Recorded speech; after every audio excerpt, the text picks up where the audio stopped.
la réserve biologique de Monteverde, Puerto Viejo de Salamanca, le parc national Corcovado, le volcan La Fortuna, la triple médaillée olympique Claudia Paul Arens, la capitale San José, l'astronaute de la NASA Franklin Chang Diaz ou encore la province de Guanacaste.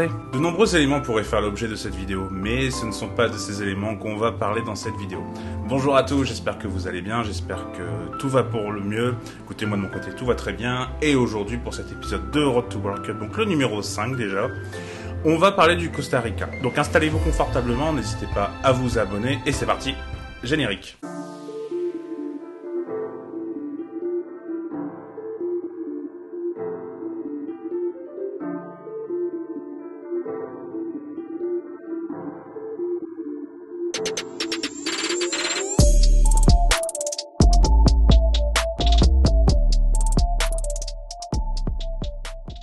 Donc le Costa Rica va participer à sa 6e Coupe du Monde au Qatar. Il faut savoir qu'ils ont été une fois en 8e de finale lors de leur première Coupe du Monde en 1990 et ils ont été également une fois en quart de finale en 2014. En 2014, on s'en souvient, c'était vraiment l'équipe surprise de cette Coupe du Monde. On se rappelle notamment des arrêts de Keylor Navas qui étaient complètement incroyables. D'ailleurs, c'est là où il a été recruté juste après par le Real Madrid. Il appartenait à Levante auparavant.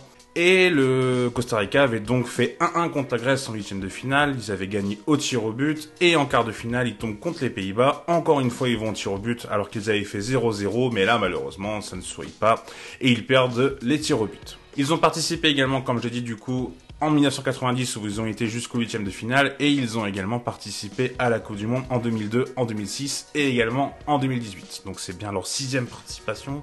Ils ont été pas mal qualifiés du coup lors de la dernière Coupe du Monde, c'est surtout parce que la Coupe du Monde depuis 1998, il me semble des mémoires, est passée à 32 équipes. Donc c'est pourquoi le Costa Rica est de plus en plus présent, forcément. En plus de ça, dans la zone CONCACAF, le 4e des qualifications se retrouve en barrage donc contre le premier de l'Océanie, donc ça a été un barrage du coup, on va en parler juste après sur la forme du moment où ils ont affronté la Nouvelle-Zélande, et forcément c'est peut-être un peu plus facile de se retrouver du coup soit 4e soit dans les 3 premiers et de pouvoir passer les barrages. D'ailleurs je trouve, petite parenthèse, que avoir 4 qualifiés pour la zone CONCACAF et avoir que 5 de la zone africaine alors qu'il y a des nations qui pourraient clairement avoir leur place dans la Coupe du Monde, je trouve que c'est un peu dommage, et c'est pourquoi je trouve que la Coupe du Monde qui passe à 48, alors c'est peut-être beaucoup et ça va permettre à certaines équipes qui vont vraiment pas être belles de participer à cette Coupe du Monde, mais ça va permettre à d'autres nations qui pourraient pleinement mériter leur place d'y être. Donc si on considère la forme du moment, donc en éliminatoire ils ont fini 4e comme je l'ai dit, égalité avec les États-Unis, mais malheureusement ils ont été derrière à la différence de but. La forme dernièrement est plutôt bonne, depuis l'arrivée notamment de leur entraîneur qui est le Colombien de 62 ans, Luis Fernando Suarez, qui est du coup là depuis 9 matchs et sous ses ordres il y a eu 7 victoires, 1 nul et une défaite. Ils ont notamment battu les États-Unis, ils ont également battu le Canada. Ils ont également du coup gagné contre la Nouvelle-Zélande le barrage pour pouvoir se qualifier en Coupe du Monde, donc ils ont gagné 1-0 grâce à un but de Joel Campbell. Et c'est une équipe voilà qui est plutôt en forme dans son continent. Après c'est vrai que le niveau n'est peut-être pas énorme comparé à d'autres continents, mais quand même les États-Unis et le Canada c'est plutôt des équipes intéressantes et voilà ça montre la forme du Costa Rica qui n'est plutôt pas mauvaise. C'est une équipe qui est plutôt forte défensivement, on le verra dans la revue d'effectifs, mais qui offensivement ne possède pas vraiment de grands buteurs. Petit point stats. Lors des éliminatoires du Costa Rica, par exemple, le meilleur buteur en 14 matchs a seulement marqué 2 buts. Donc ils sont plusieurs, bien entendu, mais ça montre vraiment cette absence de grands buteurs dans cette équipe du Costa Rica. Et je pense vraiment que c'est ce qui manque dans cette sélection. Une fois qu'on a parlé de la forme du moment, vous le savez, on va passer à la revue d'effectifs. Et petit point, j'ai fait la vidéo en fait tout seul, selon mes recherches. Donc j'ai pas retrouvé de spécialistes du Costa Rica qui ont pu m'aiguiller, qui ont pu me parler du pays comme le font du coup comme on le fait en général dans les vidéos de Road to World Cup les autres. Aux Pays-Bas on a été aidé par Enzo Paio par exemple. Là j'ai vraiment fait des recherches tout seul, ça m'a pris un temps assez fou d'ailleurs. Mais voilà, donc j'ai pas forcément été aidé, donc s'il y a des petits points sur l'effectif qui sont pas bons, bah je suis désolé, j'ai fait vraiment du mieux possible au plus simple, mais voilà, je pense que normalement je ne suis pas forcément dans le faux. Alors pour cette revue d'effectifs, ce que j'ai décidé de faire, c'est que j'ai décidé de prendre du coup la compo qui a été utilisée lors du barrage du coup où ils ont battu la Nouvelle-Zélande, donc pour la qualification à la Coupe du Monde. Donc c'est un 4-2-2-2, sachant que du coup sous les ordres du sélectionneur colombien, ils ont également joué en 5-4-1, ils ont également joué en 4-2-3-1. Donc là j'ai privilégié un 4-2-2-2 parce que c'était vraiment la dernière compo et je me dis qu'on va peut-être pas forcément s'éloigner, même si il se peut qu'effectivement il y ait des changements. Donc au but, c'est la star de la sélection, hein, c'est le joueur le plus connu, c'est Keylor Navas. Donc Keylor Navas, on le connaît, gardien, bon là à l'heure actuelle encore du Paris Saint-Germain, mais je pense que dans les prochains jours, il ne le sera plus. Keylor Navas qui est sûrement un des meilleurs gardiens des 10 dernières années, on l'a repéré comme je l'avais dit du coup dans l'histoire pendant la Coupe du Monde 2014. Et c'est un gardien que je trouve vraiment très bon, malheureusement très sous-coté. Enfin très sous-coté. Non, pas très sous-coté, mais en fait je trouve que... en fait son histoire elle est un peu... Je trouve que c'est un peu dommage sa carrière. Il était très bon au Real Madrid, ils ont décidé de recruter Courtois. Donc Keylor Navas s'est retrouvé un peu sur la touche. À ce moment-là, c'était vraiment critiquable, j'ai envie de dire. Là, Leonardo a décidé de prendre Donnarumma au PSG, alors que Keylor Navas, clairement, c'était vraiment la personne qui faisait les meilleurs matchs au Paris Saint-Germain. Après, effectivement, il y avait une opportunité sur le marché comme Gianluigi Donnarumma, qui était sorti d'un grand euro, qui était du coup gratuit. Donc on se dit qu'effectivement, c'était une opportunité à saisir. Mais au final, quand on voit les matchs de Donnarumma, moi je trouve que Keylor Navas c'est meilleur. Donc c'est vraiment dommage de le mettre comme ça de côté. Je pense que clairement, le fait qu'il soit costaricien, d'ailleurs on dit costaricien ou costaricain, ça dépend. Costaricien, ça viendrait de costarinienses, donc c'est comme ça qu'on dit en espagnol, donc c'est pour ça que je veux dire costaricien. Mais voilà, enfin Keylor Navas vraiment super gardien, je pense qu'il méritait une trajectoire vraiment haute, même si bon il a quand même gagné plusieurs Ligues des Champions, tout ça. Mais je trouve qu'on le met pas à des niveaux... si on devait faire un classement des 10 meilleurs gardiens par exemple sur les 10 dernières années, je pense qu'on le mettrait pas assez haut et je trouve ça dommage parce qu'il est vraiment... J'ai rarement vu un match raté de Keylor Navas. Défenseur droit, du coup, on a Keisher Fuller, qui joue à Herediano, qui est le plus grand club, du coup, du Costa Rica, dans le championnat costaricien. Donc, c'est un défenseur droit de 28 ans, qui a 28 sélections, et qui a toujours joué, du coup, dans le championnat domestique. Donc, je peux pas vous dire si c'est un bon défenseur ou pas, ça, malheureusement, je peux pas vous dire. En défense, on a des noms un peu plus connus comme Oscar Duarte, donc qui lui a joué notamment à l'Espagnol Barcelone, qui a également joué à Levante la saison dernière. Donc là, il est parti de Levante suite à la relégation du club. Il est parti du coup en Arabie Saoudite. C'est un défenseur qui est plutôt intéressant avec une belle expérience, tout comme son compère du coup Francisco Calvo. Lui, il a joué plusieurs années en MLS, il a 30 ans, donc voilà, il connaît un peu également le niveau peut-être un peu plus haut que le championnat domestique costaricien. Et désormais, il joue en Turquie, il joue dans le club de Konyaspor où il a joué titulaire lors des premiers matchs. Et à gauche, on a Brian Oviedo, donc qu'on a connu, je sais pas si vous vous rappelez, si vous l'avez vu, le reportage sur Netflix Sunderland Till I Die. Il joue là-bas, donc on le voit dans ce merveilleux reportage.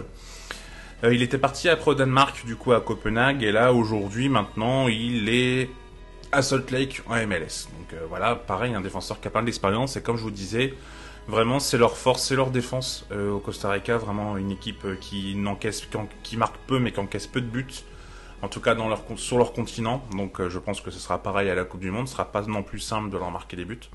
Mais voilà, cette défense qui est vraiment expérimentée va peut-être poser problème à certains cadres de cette Coupe du Monde. Donc au niveau du milieu de terrain, on a Yeltsin Tereda, donc qui a 30 ans, qui a joué en Suisse et qu'on a également connu à Evian, donc à Evian-Tonon-Gaillard. Aujourd'hui, il joue aussi au plus grand club du pays, donc à Herediano, et à ses côtés, on a Celso Borges, donc qui a 34 ans, lui on l'a connu également en Europe. Il a joué en Turquie notamment, il a également joué à la Corogne. Donc là aujourd'hui, il joue au Costa Rica dans un autre club, il joue au Alajuelense, si je le prononce bien.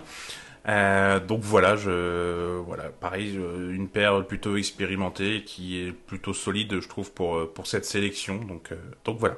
Sur les côtés, donc là, moi j'ai mis Jewison Bennett, car c'est lui qui a joué notamment ce match du coup contre la Nouvelle-Zélande. Jewison Bennett, qui a que 18 ans, qui a déjà 7 sélections, qui a un ailier gauche plutôt remuant. Je vais vous spoiler un peu, mais ce sera lui le joueur à suivre. Qui joue également du coup au club d'Herediano, donc le plus grand club costaricien. Et C'est un ailier qui m'a l'air tout à fait très intéressant. Alors à l'échelle du Costa Rica, sans non plus dénigrer le Costa Rica, donc pas. Par exemple sur Twitter, pour vous faire la petite anecdote, j'ai parlé de lui parce que j'étais en train de travailler sur la vidéo et j'ai dit qu'il était super bon. Et on m'a dit, bah l'OL foncé. Non, dosons. Mais je trouve que de ce que j'ai vu en tout cas en compile, forcément, je suis pas adepte de faire ça, mais là pour le Costa Rica, j'avoue que j'ai pas eu le choix. De ce que j'ai vu, il est encore très perfectible, mais il a un potentiel. Enfin, on en reparlera du coup dans la partie joueur à suivre. Et à sa place, ça peut être Brian Ruiz, donc pareil, une légende hein, du Costa Rica, j'ai envie de dire, un joueur qui a eu plutôt une belle carrière en Europe, qu'on a connu notamment du côté de Fulham, qu'on a connu du côté du Sporting, qu'on a connu également du côté de Twente, ou encore également à la Gantoise. C'est un joueur qui est très élégant, moi j'aime bien, j'ai toujours bien aimé Brian Ruiz, moi je l'ai beaucoup connu du côté de Fulham du coup. C'est un joueur qui est fin techniquement, c'est un joueur qui a une belle qualité de passe, c'est un joueur qui a une très belle vision de jeu et voilà, maintenant il a 36 ans donc il est un peu sur la pente descendante j'ai envie de dire. C'est pourquoi d'ailleurs il n'a pas été titulaire alors que ça lui arrive de porter le brassard de capitaine. Mais voilà, c'est un très bon joueur.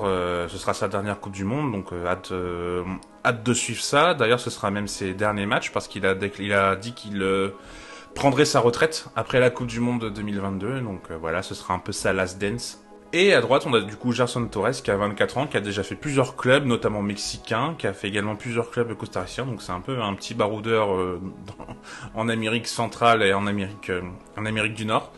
Que je connais pas forcément, mais voilà, ce sera le titulaire normalement à droite. Et devant, donc dans les deux devant, on a quelqu'un qui est très connu, c'est Joel Campbell, qu'on a connu très jeune à Arsenal, qui a joué notamment, qui a été prêté également à l'instar d'un Jérémy Aliader à Lorient.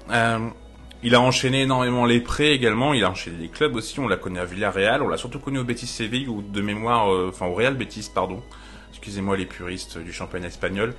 On a voilà qui a plutôt fait des bonnes saisons. Donc maintenant il est plutôt jeune, mais voilà, ce sera toujours un joueur qui apportera son expérience et qui va être important pour cette sélection. À l'heure d'aujourd'hui, il joue au Mexique, au Club León. Et à ses côtés, on a Anthony Contreras, qui a que 22 ans, qui a seulement 7 sélections également. Qui là, le championnat du Costa Rica à 6 matchs, lui joue du coup également dans le club le plus connu hein, du championnat. Il a déjà marqué 4 buts. Donc ça peut être un joueur intéressant, je vous avoue ne pas le connaître, mais bon, ses stats montrent que c'est un des bons buteurs de cette sélection. Donc maintenant, si on regarde la poule, donc ils vont y avoir l'Espagne, l'Allemagne et le Japon. Alors l'Allemagne, on a fait une vidéo dessus, donc je vous ai déjà dit ce que j'en pensais. L'Espagne et le Japon, ça va arriver très rapidement. Pour préparer du coup les 32 vidéos, j'ai fait un mémo en fait avec toutes les sélections. Il s'avère que du coup l'Espagne et le Japon et le Costa Rica se sont retrouvés très proches, donc on va en parler très rapidement parce que j'ai déjà pas mal d'éléments sur les sélections en question. La prochaine vidéo d'ailleurs ce sera sur l'Espagne, donc le Retour World Cup numéro 6. Et bah ça va être compliqué, hein. L'Espagne et l'Allemagne, franchement, pour les bouger. L'Allemagne, je l'ai dit, ça peut être un gros outsider, voire peut-être un favori, même si je pense que pour moi c'est encore un peu trop tôt pour aller voir un favori, comme je l'ai dit dans le Road to World Cup numéro 1. Si vous l'avez pas vu, je vais mettre dans la description d'ailleurs. L'Espagne, on en parlera dans la prochaine vidéo, mais moi j'en fais un des favoris très clairement, et j'en ai parlé avec une journaliste du coup spécialisée qui connaît énormément la sélection, et pareil, m'a dit que c'était clairement un favori, donc voilà, on est sur la même longueur d'onde. Et le Japon, pour l'instant, j'ai eu des éléments, je les ai pas encore lus, pour être tout à fait honnête. Je sais qu'il y a des joueurs qui sont très intéressants au Japon, que je suis notamment sur Twitter avec des pages qui sont spécialisées dessus, et puis enfin qu'on connaît également notamment en Bundesliga comme Marguerite Sudouane. Donc ça va être compliqué pour le Costa Rica, je pense qu'ils passeront pas la poule. Franchement, ça serait vraiment très surprenant. Après, tout peut arriver dans une Coupe du Monde, hein, on le sait. Mais oui, ça va être très compliqué, honnêtement. C'est dur de se dire que le Costa Rica va pouvoir battre les mastodontes espagnols et allemands, et même le Japon, je ne sais pas s'ils arriveront à au moins faire match nul contre eux, donc on verra bien. Oui, ça va être compliqué pour eux dans cette Coupe du Monde. Après, je pense qu'ils en ont conscience, hein, en ayant fini 4e dans leur zone CONCACAF, avec le Mexique, le Canada et les États-Unis, sachant que c'est pas non plus les plus grandes nations du football mondial. Donc voilà, je pense qu'ils ont conscience que c'est déjà une bonne chose en soi qu'ils soient à cette Coupe du Monde, et voilà, ils vont faire du mieux possible. Et pour le joueur à suivre, du coup, comme je vous l'ai indiqué, on va parler de Jewison Bennett, donc le petit jeune de 18 ans qui joue ailier gauche, du coup qui joue dans le club également de Herediana. C'est le premier dans cette partie où je me suis vraiment focalisé que sur ce que j'ai vu et lu sur des vidéos YouTube également ce que j'ai essayé de trouver, donc parce que en fait j'avais pas d'autres joueurs à vous proposer. J'avais pas proposé par exemple Bryan Ruiz ou Joel Campbell qui sont quand même vieillissants, je trouvais que c'était pas pertinent, donc c'est pour ça que je me suis appuyé sur lui. Donc je vais essayer de vous le décrire de ce que j'ai vu. Moi de ce que j'ai vu, c'est un ailier gauche qui est très remuant, qui est toujours sur son côté gauche, qui est vraiment même pas loin de la ligne du côté gauche, gaucher, mais qui a l'air d'avoir un très bon pied droit, une bonne qualité de percussion, une bonne qualité de dribble, plutôt rapide. Bon après c'est vrai que quand vous voyez la compile, on a l'impression qu'il a des adversaires qui sont clairement en dessous de lui, donc c'est peut-être pour ça du coup que ses qualités sont sublimées, mais moi je trouve que il a potentiellement, du potentiel du coup. Il a une qualité de passe qui a l'air plutôt bonne, une bonne qualité de centre, même si par moments c'est un peu, voilà, il y a un peu de gâchis. Après c'est un 2004, hein, donc il a encore une belle marge de progression devant lui. Il a pas l'air d'avoir une très belle qualité de frappe également de ce que j'ai vu. Ça a l'air d'être assez compliqué dans ce domaine-là. Encore une fois, il est perfectible. Donc voilà, je sais pas si ce sera le grand crack mondial et ce sera le crack, voilà, le meilleur jeune de cette compétition. Mais j'avais envie de mettre en avant, voilà, un petit joueur du championnat local. Je trouvais ça intéressant de parler d'un joueur qu'on ne connaît pas, qu'on verra sûrement pour la première fois lors de cette Coupe du Monde, si vous regardez du coup les matchs de l'Espagne, de l'Allemagne ou du Japon. Et voilà, je trouvais ça vraiment intéressant de parler de Jewinson Bennett. J'espère que cette vidéo sur le Costa Rica vous a plu. J'ai pris beaucoup de plaisir à parler du Costa Rica. Comme je vous ai dit, j'ai pas été aidé, donc forcément, ça n'a pas toujours été difficile de trouver les meilleurs renseignements. J'ai fait du mieux possible. Pareil pour la revue d'effectifs, du coup, j'ai parlé vraiment de ce que j'ai trouvé. Donc pas forcément, du coup, il peut y avoir peut-être des choses qui ne sont pas forcément vraies, même si normalement, il ne devrait pas y avoir de soucis. Donc si jamais il y a un connaisseur du Costa Rica qui passe sur la vidéo, n'hésitez pas à me corriger, j'épinglerai le tweet avec grand plaisir. Le but c'est vraiment d'avoir les meilleures informations possibles pour vous, suiveurs de la Coupe du Monde, prochains suiveurs de la Coupe du Monde en tout cas. En tout cas, si vous avez aimé la vidéo, n'hésitez pas à la liker, n'hésitez pas à vous abonner. Il y a des vidéos qui arrivent très prochainement. Là, je suis en train d'augmenter le rythme là de productivité, donc il va y avoir des vidéos qui vont suivre. N'hésitez pas du coup à activer la cloche de notification. Le prochain Road to World Cups, le numéro 6, sera donc sur l'Espagne, donc un des favoris de cette compétition. Il y aura également une vidéo sur les pires Brésiliens de Ligue 1, du coup l'épisode numéro 2, hein, comme je vous l'avais dit, elle est en préparation, donc ça va arriver très très rapidement. Et puis là, la semaine prochaine, il y aura l'Euro 5, du coup le résumé sur les 5 grands championnats, ce sera le numéro 3. Ça marche pas forcément très très bien, pas autant que je l'espérais, mais en tout cas le peu de personnes qui regardent les vidéos aiment, donc pour le coup je suis content, ça reste une belle satisfaction. En tout cas voilà, n'hésitez pas à me lâcher un commentaire, et en tout cas moi je vous souhaite une très bonne journée ou une très bonne soirée en fonction à l'heure où vous regardez cette vidéo, et je vous dis à bientôt. Tchuss!